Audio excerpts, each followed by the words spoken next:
Assalamualaikum warahmatullahi wabarakatuh. Kami dari kelompok 10 akan menjelaskan tentang munasabah dalam Al-Quran Surat Al-Luqman ayat 6 dengan ayat-ayat sebelumnya.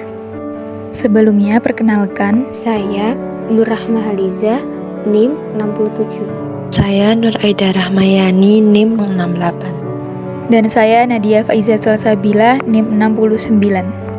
Berikut ini penjelasan tentang munasabah Quran Surat Luqman ayat 6 dengan ayat sebelumnya. Dalam Al-Quran Surat Al-Luqman ayat 6, yang artinya, dan di antara manusia, ada orang yang mempergunakan perkataan yang tidak berguna untuk menyesatkan manusia dari jalan Allah tanpa pengetahuan dan menjadikan jalan Allah itu olok-olokan. Mereka itu akan memperoleh azab yang menghinakan.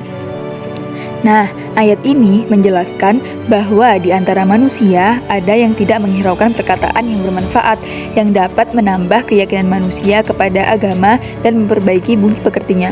Mereka lebih suka mengatakan perkataan-perkataan yang tidak ada manfaatnya, menyampaikan khurafat-khurafat, dongengan-dongengan orang masa lalu, lelucon-lelucon yang tidak ada artinya.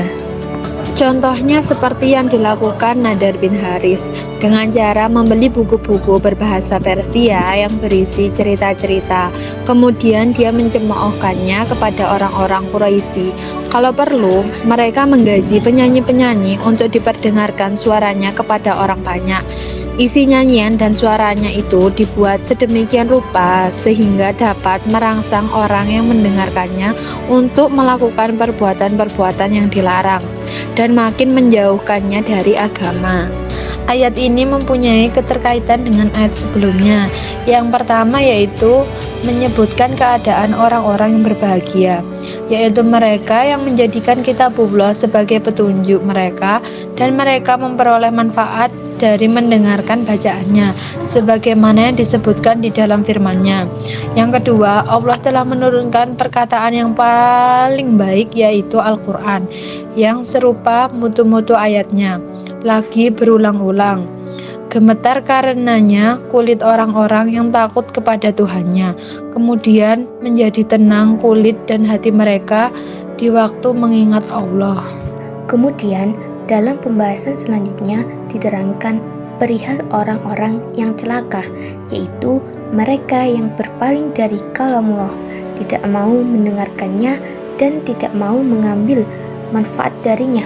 Bahkan mereka itu lebih senang mendengarkan seruling, nyanyian, dan suara musik, sebagaimana yang ditakwilkan oleh Ibnu Mas'ud sehubungan dengan makna firman Allah Subhanahu wa taala yang ada di surat Al-Luqman ayat 6 yang artinya, dan di antara manusia ada orang yang mempergunakan perkataan yang tidak berguna untuk menyesatkan manusia dari jalan Allah Subhanahu wa taala dan menjadikan jalan Allah itu olok-olokan. Mereka itu akan memperoleh azab yang menghinakan. Mujahid mengatakan bahwa orang tersebut menjadikan jalan Allah sebagai bahan olok-olokan, sedangkan menurut Qatadah makna yang dimaksud ialah orang tersebut menjadikan ayat-ayat Allah sebagai olok-olokan. Pendapat Mujahid ini lebih utama. Firman Allah Subhanahu wa taala lanjutannya yang artinya mereka itu akan memperoleh azab yang menghinakan. Yang dimaksud di sini adalah sebagaimana mereka memperolok-olokkan ayat-ayat Allah dan jalannya, maka mereka akan dibalas di hari kiamat dengan dihinakan dan mendapat azab yang kekal dan terus-menerus. Demikian munasabah dari Quran Surat Luqman ayat 6. Terima kasih. Biru laut seperti kolam, ikan pau pandai menyelam. Dari lubuk hati yang paling dalam, kita tutup presentasi dengan salam. Wassalamualaikum warahmatullahi wabarakatuh.